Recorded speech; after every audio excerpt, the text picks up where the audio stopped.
Saudamos a todos com a paz do Senhor. Louvamos a Deus por mais uma vez estarmos de volta aqui em nosso canal, A Luz da Bíblia.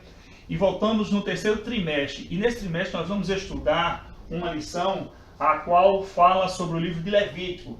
Tem por título Adoração, Santidade e Serviço do Senhor. Os princípios de Deus para a sua igreja em Levítico. Então nesse trimestre nós vamos estudar a partir do livro de Levítico sobre adoração, sobre sacrifício, sobre santidade. Então são vários temas maravilhosos que nos trazem ensinamentos atuais para a nossa vida, para o nosso caminhar com Cristo. E a nossa primeira lição, ela nos traz Levítico, adoração e serviço ao Senhor. Nessa primeira lição nós vamos trazer apenas uma lição introdutória. Vamos saber um pouco sobre algumas características do livro de Levítico, amém?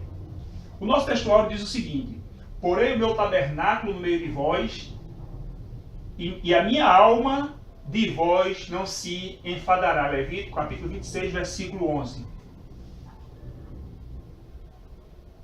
A nossa leitura bíblica em classe se encontra em Levítico, capítulo 27, versículo 28 a 34. E diz assim: todavia, nenhuma coisa consagrada que alguém consagrar ao Senhor, de tudo que tem, de homem ou animal, ou do campo, ou de sua possessão, se venderá, nem resgatará todas as coisas consagradas. Será coisa santíssima ao Senhor.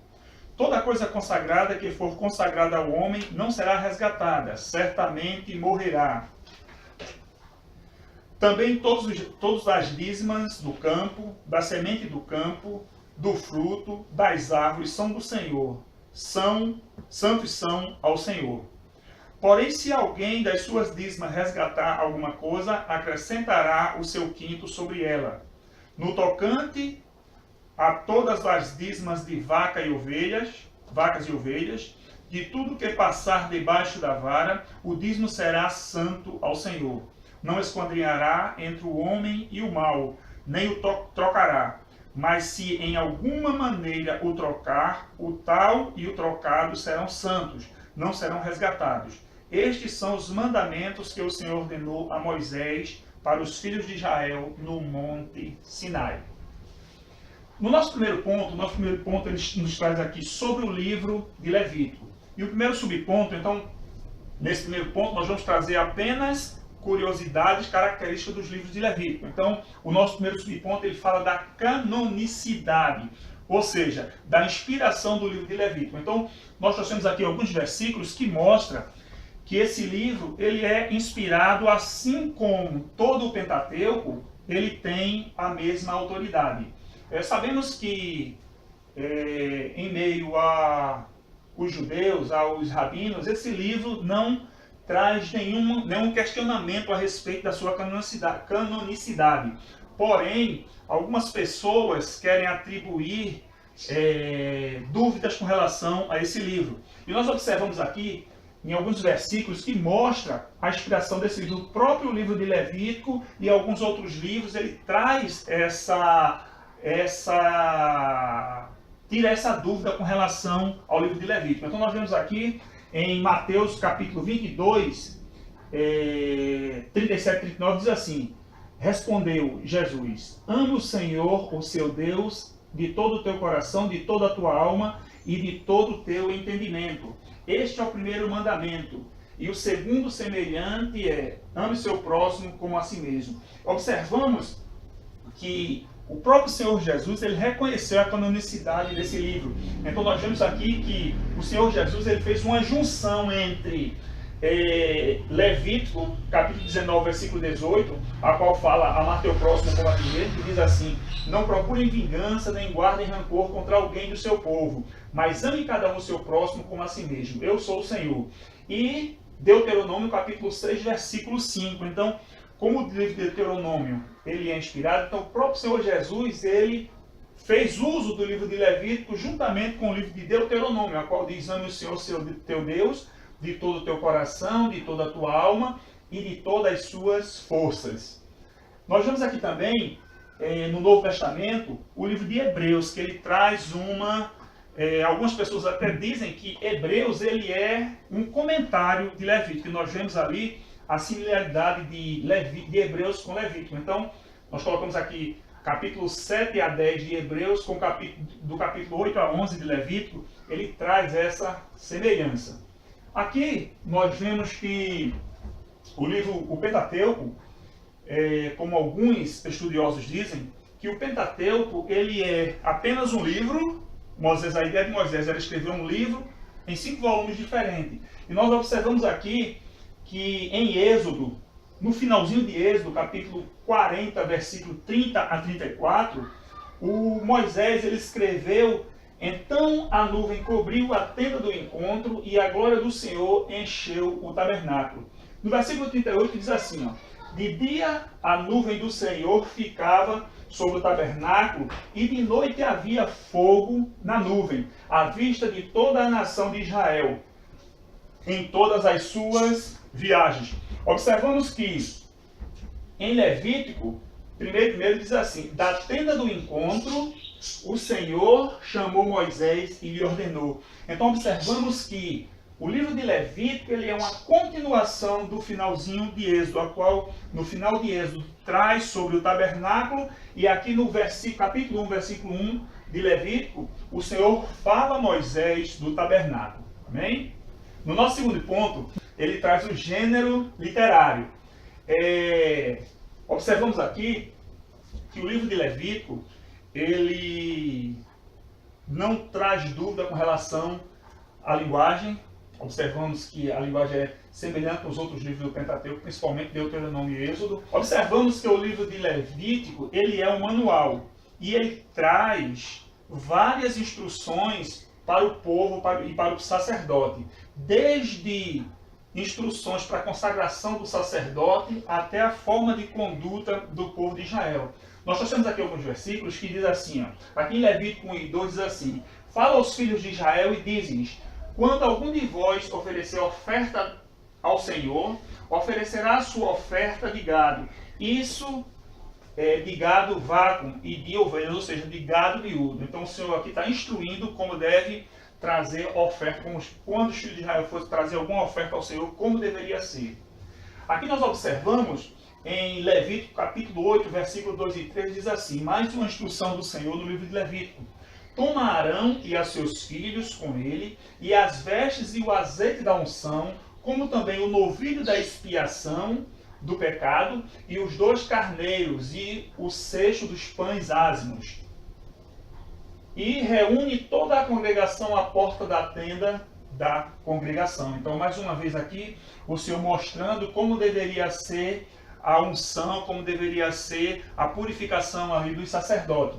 Observamos aqui também, em Levítico 22, diz assim, também dirás aos filhos de Israel, qualquer que dos filhos de Israel ou dos estrangeiros que peregrinaram em Israel der a sua descendência a Moloque, certamente morrerá. O povo da terra o apedrejará. O Senhor aqui dando instrução como deveria ser a adoração e quais as consequências se eles passassem a adorar esse Deus aqui, Moloque, a qual era o Deus do sacrifício infantil. Então Deus mostrando como eles deveriam se conduzir, como deveria ser a sua adoração, a sua conduta religiosa. Aqui em Levítico 20:10 diz assim, também o homem que adulterar com a mulher de outro, havendo adulterado com a mulher do seu próximo, certamente morrerá o adúltero e a adúltera. E aqui o Senhor mostrando como deveria ser a conduta, como deveria ser o relacionamento das pessoas, como deveria ser a sua vida. Deveria ter uma vida santa, uma vida santificada. Amém? O nosso terceiro subponto, ele nos traz a autoria. E como falamos agora há pouco, em meio aos rabinos, ao povo de Israel, não resta dúvida que esse livro é de autoria de Moisés. Algumas pessoas querem atribuir até a alguns dos sacerdotes que escreveu esse livro, mas aqui nós percebemos que o próprio Deus, observamos aqui, o Senhor disse a Moisés, vários versículos, quase todos os versículos do Levítico, começam com essa frase, e o Senhor disse a Moisés. Aqui está em Levítico 5:14 e 8:1, mas quase todos os capítulos iniciam com essa frase, mostrando que foi instrução do próprio Deus a Moisés. Aqui nós observamos fazendo uma comparação entre Levítico 13, 49 e 50, que diz assim: se a mancha na roupa, ou no pedaço de couro, ou na peça tecida, ou entrelaçada, ou em qualquer objeto de couro, for esverdeado ou avermelhado, e a mancha de mofo, que deverá ser mostrada ao sacerdote. O sacerdote examinará a mancha e isolará o objeto afetado por 7 dias. E o Senhor Jesus, ele faz uso desse texto aqui e ele atribui esse texto ao próprio Moisés. Em Marcos 1,44 diz assim: olhe, não conte isso a ninguém, mas vá, mostre-se ao sacerdote e ofereça pela sua purificação os sacrifícios que Moisés ordenou para que sirva de testemunho. Marcos 1,44. Então, observamos que o próprio Senhor Jesus, ele atribuiu o livro de Levítico a Moisés. O nosso quarto ponto fala da data. Então, a data que é atribuída, nós temos aqui a cronologia de Levítico. Então, observamos que, partindo daqui, desse versículo, então, capítulo 6 de 1 Reis diz assim: 480 anos depois que os israelitas saíram do Egito, no 4º ano do reinado de Salomão em Israel, no mês de Ziv, o 2º mês, ele começou a construir o templo do Senhor. O texto aqui em 1 Reis está dizendo que depois do 4º ano, Salomão ele pôs a pedra fundamental no templo. Partindo desse versículo aqui, e tomando por base o reinado de Salomão, que foi em 970, como foi em 970, ele colocou a pedra fundamental 4 anos depois, então nós temos 966. Então, fazendo os cálculos, nós observamos que o êxodo de Israel foi entre 1445 e 1446, como está aqui. Então, aqui foi o êxodo do Egito. Observamos que aqui na cronologia do livro de Levítico nós temos a morte de José, que foi em 1805, a escravidão no Egito e o nascimento de Moisés, que foi aproximadamente 1526. O êxodo, a saída do povo do Egito, foi em 1446. Aproximadamente aqui, em 1445, Deus deu os mandamentos, entrega os mandamentos a Moisés no Sinai. Então, observamos que, a partir daqui, nesse período, Deus começou a inspirar Moisés para escrever o Levítico, porque quando Moisés desce do Sinai com os 10 mandamentos, e nós observamos, sabemos daquela cena a qual o povo pecou, estava adorando ali o bezerro de ouro, Moisés quebrou as pedras e houve aquela praga, várias pessoas morreram, mas a partir dali Deus deu a instrução a Moisés para o tabernáculo. E aqui observamos que Levítico começa justamente na instrução do tabernáculo. Então entendemos que Levítico, a data próxima, como diz, foi mais ou menos em 1445, a data de que o livro de Levítico foi escrito. Amém?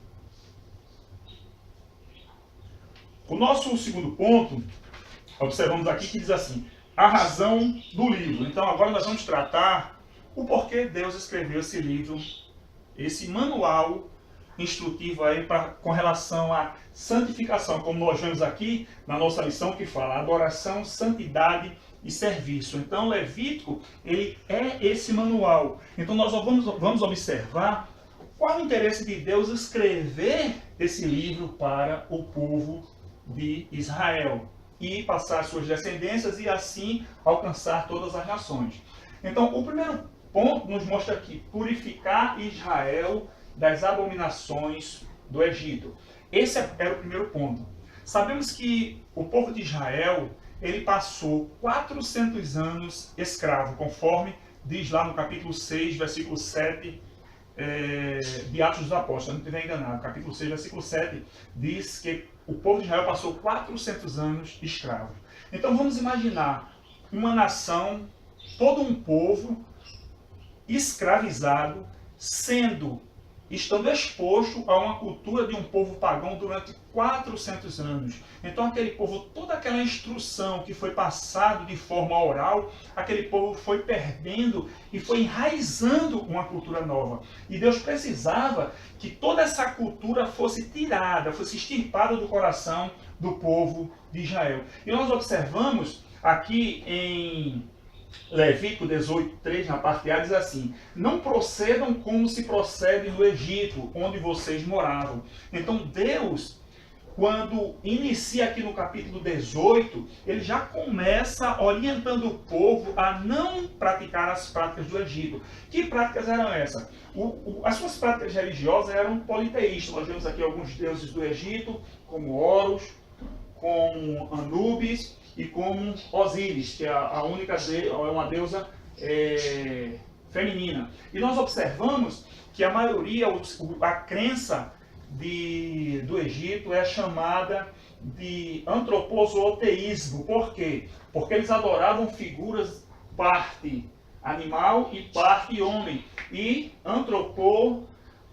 teísmo, que tinha alguns deuses que era apenas figura de homem. E tinha o zooteísmo, alguns deuses que tinham figura apenas de animais. Então nós observamos que essa forma de adoração era uma ofensa, uma abominação contra Deus. E aquele povo estava exposto a toda aquela religiosidade e precisava ser tirado. Observamos que esse sentimento estava tão arraigado no coração de Israel que no momento que eles ficaram só sem o líder Moisés, o povo persuadiu Arão e tiraram os pendentes de ouro, fizeram um bezerro de ouro batido, e Arão disse: eis aí o vosso Deus que vos tirou da terra do Egito. Então o povo estava com aquela idolatria. E nós observamos o que falamos agora há pouco aqui, aquela idolatria de animais tidos como deuses. Os outros costumes que precisavam tirar eram o costume cotidiano nas suas vidas. Por exemplo, Deus ele orientou o povo, ali no capítulo 18 de Levítico, que não deveria se chegar a uma parente como mulher, ter relações sexuais com uma parente. E isso era uma prática comum no Egito. O Egito praticava liberalmente, sem a mínima consciência pesada, o incesto. Então as pessoas casavam-se normalmente era tio com sobrinha, mas dentro da realeza havia muito casamento de irmãos, mesmo sabendo que era meio irmão, mas havia casamento entre irmãos, uma coisa que Deus reprovou em Israel. Amém? O nosso segundo ponto é preservar Israel das iniquidades de Canaã. Então nós observamos aqui, ao deixarem o Egito, um país notoriamente idólatra, os filhos de Israel peregrinaram durante 40 anos pelo deserto, para receber por herança uma terra habitada por nações ainda mais idólatras e abomináveis. Então esse era o segundo ponto, era o segundo objetivo de Deus com relação ao povo de Israel. Ele escreveu o livro de Levítico para que, primeiro ponto, nos falou que era necessário fazer com que Israel se libertasse, se desarraigasse da cultura do Egito. E ao entrar na terra de Canaã, o povo deveria entrar como um povo santo, um povo puro. Por quê? Porque essa nação, ela praticava atos piores do que o povo do Egito. Tanto a sua religiosidade como a sua convivência moral. O convívio no dia a dia era pior do que o Egito. Porque aqui mostra que alguns deuses do povo de Canaã, que era o deus Baal, que era o deus supremo, o deus da fertilidade. E a cultura, o culto desse deus, era verdadeiras orgias, onde as sacerdotisas se prostituíam. E tinha aquelas pessoas, aqueles homens, a qual se prostituíam também, que eram os sodomitas. Eles se prostituíam durante o culto de Baal. E tinha a deusa Azera. E nós vemos aqui observamos um versículo anterior, a qual fala de Moloque, que é o deus do sacrifício infantil. E era uma prática comum. Nós observamos aqui, nessa segunda foto aqui, isso aqui é um sacrifício infantil, onde uma criança ela era colocada num jarro e era sacrificada. Isso aqui foi encontrado durante escavações. Então era uma prática comum. As pessoas pegavam crianças, sacrificavam e enterravam em alicerce de construções das casas, porque isso trazia felicidade. Então eles sacrificavam os seus filhos a Moloque, que era um deus de braços estendidos, braço rubro, a qual as pessoas colocavam os seus filhos para ser sacrificados. Então Deus orientou o povo, o objetivo era que quando Israel entrasse, já entrasse com a mente e um corpo sã, um corpo santificado. Então observamos que no capítulo 18, versículo 3, a parte B, Deus diz, nem como se procede na terra de Canaã, para onde os estou levando, não sigam as suas práticas. Então o povo não deveria de forma nenhuma seguir aquelas práticas, porque quando seguisse essas práticas, tanto a religiosidade, que era verdadeiras orgias, os cultos aos deuses, inclusive Baal significa senhor ou marido, e nós vemos no decorrer da história de Israel, quando Israel pecava, Deus se sentia como um marido traído, então era chamado de prostituição religiosa, porque Israel chamava o meu Baal, ou seja, o meu marido. Por isso que Deus usou aquela simbologia ali com o profeta Oséias, a qual o profeta Oséias pegou uma mulher infiel, uma mulher adúltera, a qual Deus se sentia representado pelo profeta e Israel representado pelaquela mulher adúltera. Deus se sentindo um marido traído. Então Deus queria que Israel não cometesse essas práticas, porque se eles cometessem, era a abominação aos olhos do Senhor, e eles precisavam ser extirpados, precisava ser tirado quem tais práticas praticassem. Amém? O nosso terceiro ponto, ele fala sobre transformar Israel num povo santo, adorador e obreiro. Vamos observar o que o comentarista diz aqui. Ele diz o seguinte, transformar Israel num povo santo, adorador e obreiro. A Moisés cabia também educar os filhos de Israel, a fim de transformá-los num povo santo, adorador e obreiro. Levítico 11:45. O objetivo, nós falamos agora há pouco, que aquelas nações tinham práticas horrendas, terríveis, abomináveis diante dos olhos do Senhor. Então aquelas pessoas, o povo de Israel, precisavam demonstrar quem era o Deus de Israel. Por quê? Porque o povo de Israel precisava ser santo diante de Deus, receber os benefícios do Senhor, e as outras nações olhar para Israel e ver Israel um povo que era beneficiado pelo Deus verdadeiro e seguir o Deus de Israel. Mas para que os seus benefícios acontecessem em sua vida, primeiro precisava transformar-se, primeiro ele precisava se desarraigar de todo aquele sentimento, de toda aquela culpa que tinha, de todas aquelas práticas do Egito, e quando entrassem na cidade lá de Canaã, na terra de Canaã, eles precisavam ser santo, puro e não se contaminar com aquelas práticas. Mas para isso ele precisava primeiro ser um povo santo. O que significa santo? A palavra santo no hebraico significa ser brilhante, diferente e separado. Por isso que Deus orientou o povo que todas aquelas nações deveriam ser tiradas. E o outro cuidado de Deus era que eles não casassem com mulheres de outras nacionalidades. Por quê? Porque isso iria perverter o seu coração. Então Deus teve esse cuidado. Para quê? Para que o povo permanecesse santo, ou seja, separado. Para que as suas práticas fossem diferentes das práticas daquele povo a qual praticava coisas abomináveis. E para que ele adorasse o Deus de Israel de forma sincera, de forma voluntária, e assim recebesse o benefício de Deus. E ao adorar e receber esses benefícios, ele faria com que as pessoas reconhecessem que Deus é o verdadeiro Deus de Israel. Então, eles deveriam anunciar, eles deveriam trazer, carregar a bandeira, o baluarte do Deus verdadeiro para as outras nações. Então, eles deveriam ser obreiros, ser representantes, ser testemunhas do Senhor. Amém? O nosso terceiro ponto, ele nos traz o seguinte: o manual do sacerdote. Então falamos agora há pouco que o livro de Levítico ele é um manual. Então ele é um manual de santificação, ele é um manual de conduta, ele é um manual para as festas religiosas ali de Israel, e ele também é um manual dos sacerdotes. Então o primeiro ponto nos mostra o seguinte, atividades cultuais. E nós observamos, vamos olhar aqui o que diz aqui o nosso comentarista, com relação a atividades cultuais. Os levitas tinham como atribuição exclusiva zelar pela santidade perfeita e beleza do culto a Deus de Israel. Sabemos que o sacerdote ele é um intercessor.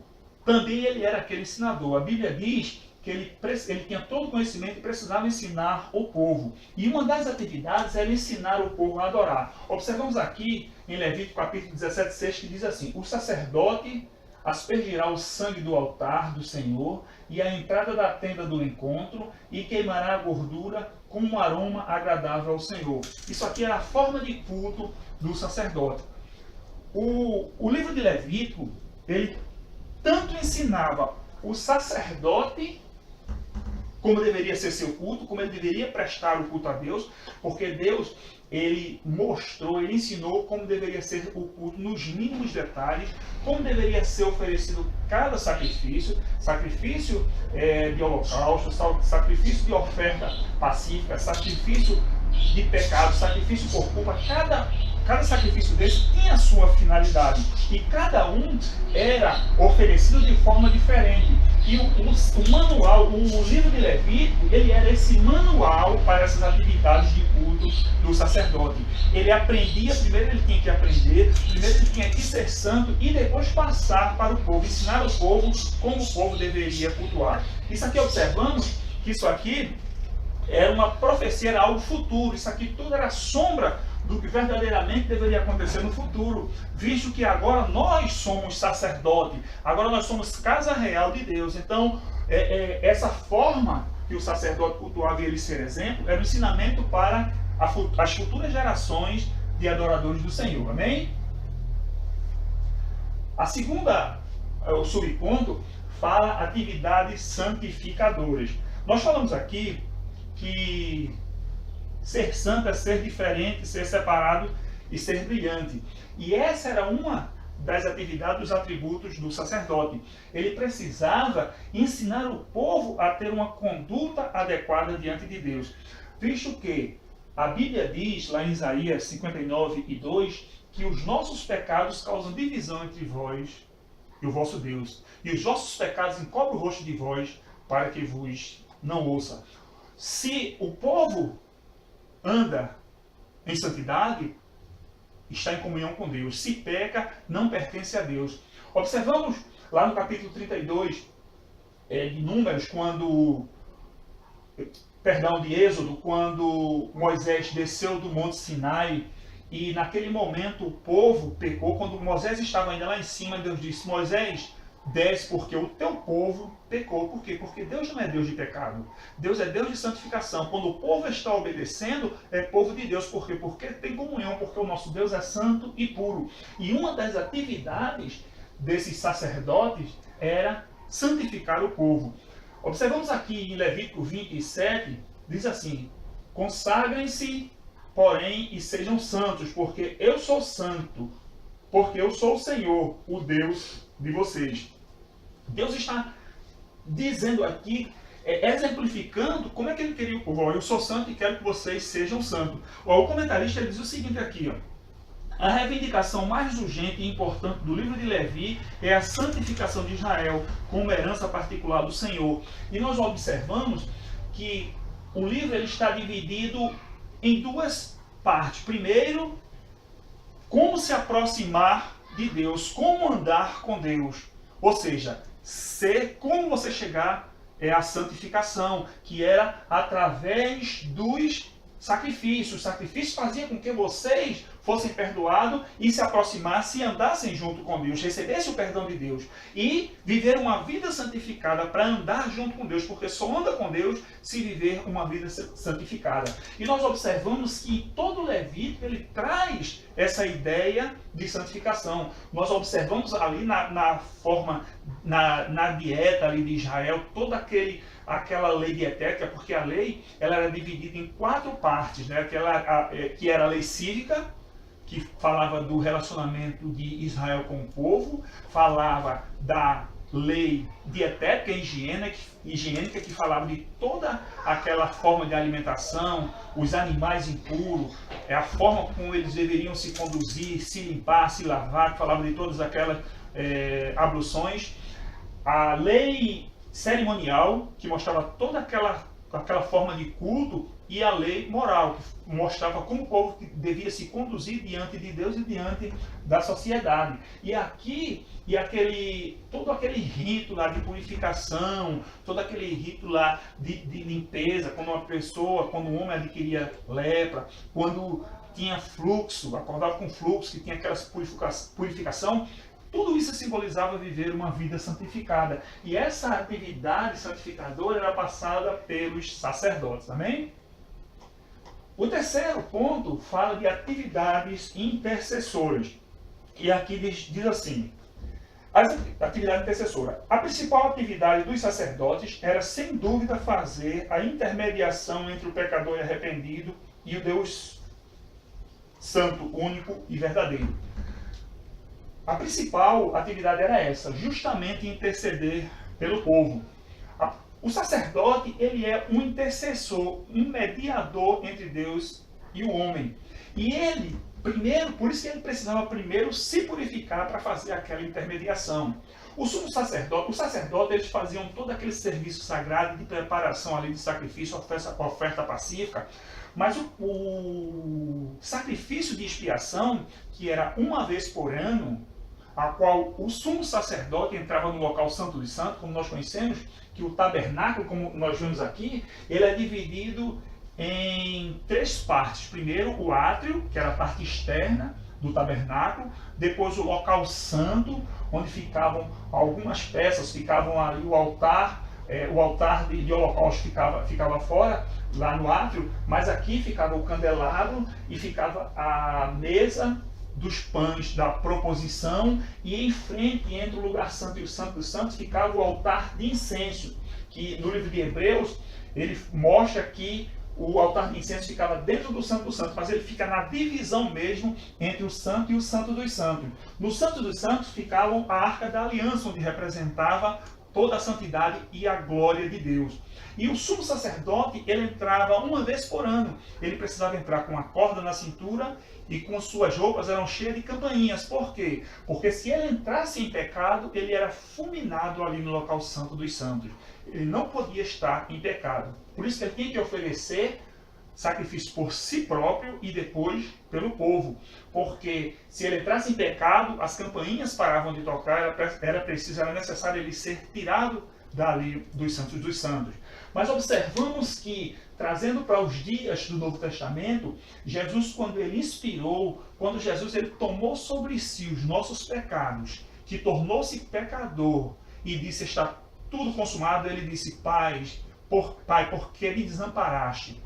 Observamos que Jesus se separou de Deus por ter tornado-se pecador por cada um de nós.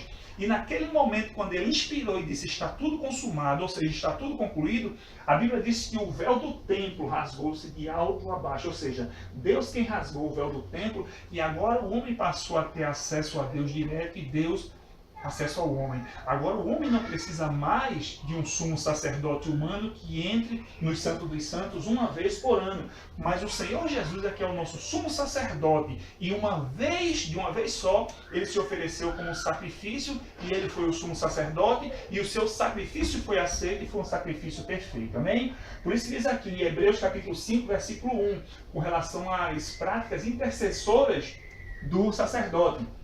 Todo sumo sacerdote é escolhido dentre os homens e designado para representá-los em questões relacionadas com Deus e apresentar ofertas e sacrifícios pelo pecado. Isso aqui, o apóstolo dos Hebreus está fazendo um paralelo entre o sacerdócio arônico e levita com o sacerdócio de Cristo, que todo ano ele entrava, ele é escolhido por Deus, mas necessitava ser da descendência de Levi, porque nem todo levita era sacerdote, mas todo sacerdote tinha que ser levita. Ele tinha que ser um sacerdote sangue puro, da linhagem de Levi. Se ele não tivesse se não fosse reconhecido pela sua genealogia, ele não poderia exercer o sacrifício de sacerdote. E para ser sumo sacerdote, tinha que vir da linhagem de Arão. Por quê? Porque Deus havia determinado, mas agora estamos com um sacerdote mais sublime do que os céus, vindo de uma outra tribo, vindo de um outro sacerdote, não um sacerdote vindo de um outro sacerdócio, não um sacerdócio a qual se limitava pela vida, que ele era encerrado pela limitação da vida, mas um sacerdote eterno que está no céu intercedendo por cada um de nós. Amém?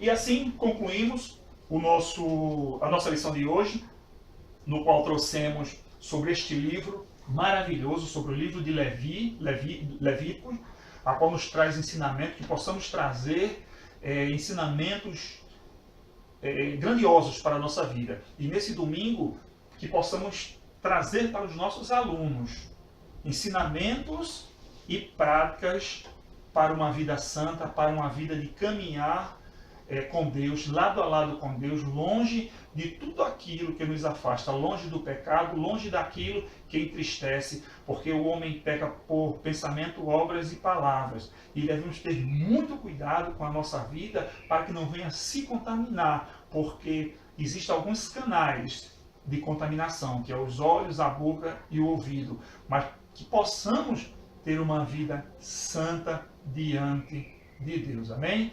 Então, desde já, queremos agradecer aos irmãos, que Jesus abençoe, recompense cada um com bênçãos do céu. Foi uma alegria estar mais uma vez aqui com nossos irmãos. Então, nós pedimos que compartilhem o nosso vídeo, inscrevam-se no nosso canal. Se gostaram do vídeo, dê um like e que Jesus vos abençoe e fique na paz do Senhor. Amém?